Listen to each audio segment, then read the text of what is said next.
bisschen aufmachen, die Schnute.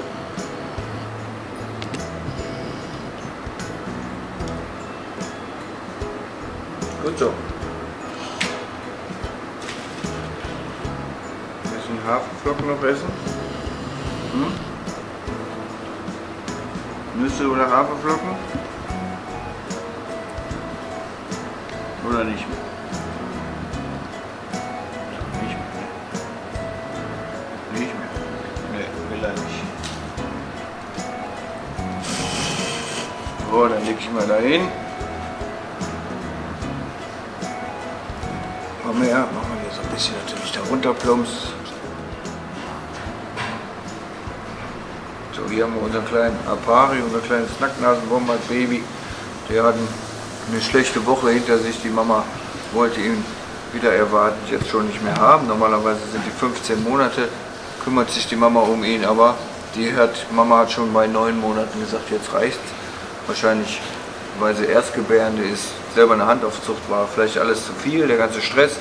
Und in der Natur sind diese Tiere dann häufig auch die ihre ersten Jungtiere töten oder eben nicht bis zu Ende versorgen, die Kleinen dann natürlichen Todes sterben.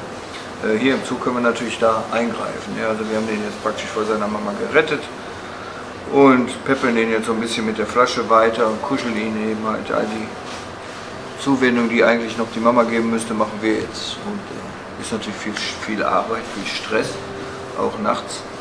Den nehme ich also mit nach Hause, geht mit in die Kiste und dann kriegt er eben nachts alle 2-3 Stunden seine Flasche oder kann ein paar Haferflocken fressen und dann krabbelt er durch die Wohnung, bis er wieder müde wird und dann schläft er wieder irgendwann ein und dann 2 Stunden später wieder wach, also immer sehr lange Nächte, die ich jetzt zurzeit habe. Nee, aber dafür macht er sich jetzt ganz gut. Die ersten paar Tage waren nicht so toll, da hatte ich das Gewicht eben nach unten entwickelt statt nach oben, aber das war zu erwarten, wenn die Mama eben keine Milch mehr gibt und wir erstmal umstellen wieder müssen auf eine Ersatzmilch, dann tun die Tiere sich häufig schwer. Aber jetzt haben wir die richtige Milch aus Australien gekriegt und dann sollte das jetzt auch funktionieren. Jetzt zur Zeit macht er sich ganz gut. Jetzt hat er wieder das Gewicht, das er hatte, als er seine Mutter verloren hat oder die Mutter ihn verstoßen hat, 3600 Gramm. Die hat er jetzt auch wieder knapp und dann sind wir auf dem richtigen Weg. Nö, du Süßer, schläft er schon.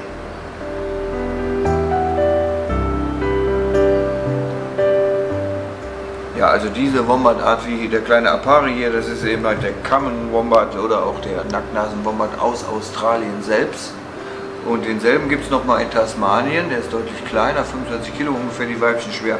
Den sieht man in einigen europäischen Zoos durchaus. In Ungarn zum Beispiel wird er erfolgreich gezüchtet, in Kopenhagen wird er erfolgreich gezüchtet. Übrigens lebt er da im selben Gehege wie die Beutelteufel in Kopenhagen.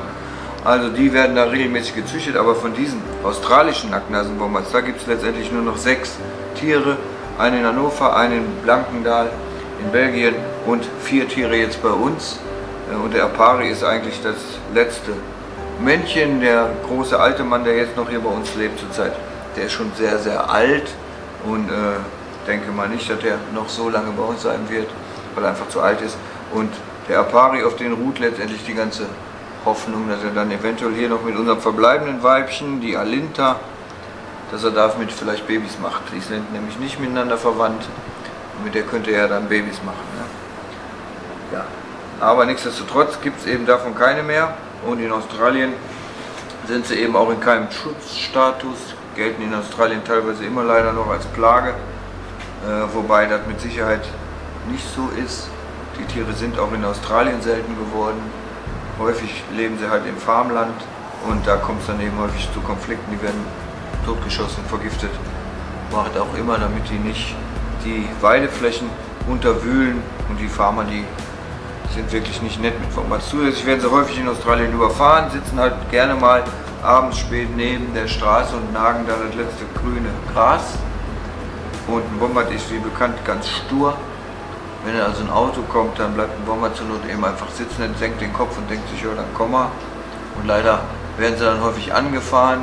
Man sieht sie dann an den Straßen liegen, teilweise wirklich augenscheinlich ganz unverletzt. Und mit Sicherheit sind das alles Unfälle, die durch einen Aufprall entstanden sind, eine leichte Berührung am Rad oder so, die gehen halt nicht weg. Das ist das Problem. Und im Australier selber, die Naturschützer in Australien, die wissen das, wenn da irgendwo ein Wombat liegt an den Straßen, dann wird er auf den Bauch gedreht, es wird geguckt, ist es ein Junge, so wie hier deutlich sichtbar, oder ist es halt ein Mädchen, hat er den Beutel. Wenn ein Beutel drin ist, dann wird der Beutel aufgemacht und reingeguckt, ist ein Jungtier drin. Die Jungtiere können nämlich in der toten Mutter durchaus mehrere Tage überleben. So ein Autounfall, der massige Körper der Mutter schützt die Jungtiere eben halt beim Aufprall und dann leben die häufig in der toten Mutter.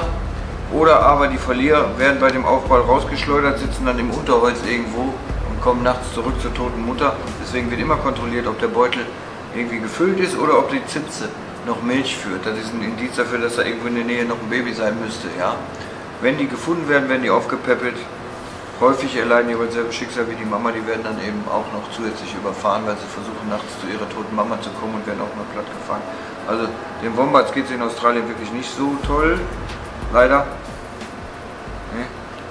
Und wir sind ganz verrückt darauf, auf diese Tiere, die sind super, ganz tollen Charakter, ganz nette Biester. Ja, man kann sie eben halt nicht trainieren, das macht sie so sympathisch, so ein Wombat hat immer seinen eigenen Sinn und das macht er, was er will. Und wir können uns dementsprechend in unseren Arbeitsweisen immer nur anpassen. Mal klappt das so, mal klappt das andersrum. Also man kann das nicht jeden Tag gleich machen. Macht sie so sympathisch. Aber man sieht ja hier, der ist jetzt ganz träumt, ganz tief und fest und ist am Schlafen. Ich finde er ganz entspannt, dass ich ihn jetzt hier abklatsche. Lässt er sich gar nicht von beeinflussen. Super. Wenn euch das Video gefallen hat, dann würde ich mich über ein Like sehr freuen. Und wenn ihr noch Fragen habt, schreibt sie einfach in die Kommentare. Und damit ihr kein Video mehr verpasst, abonniert einfach den Kanal.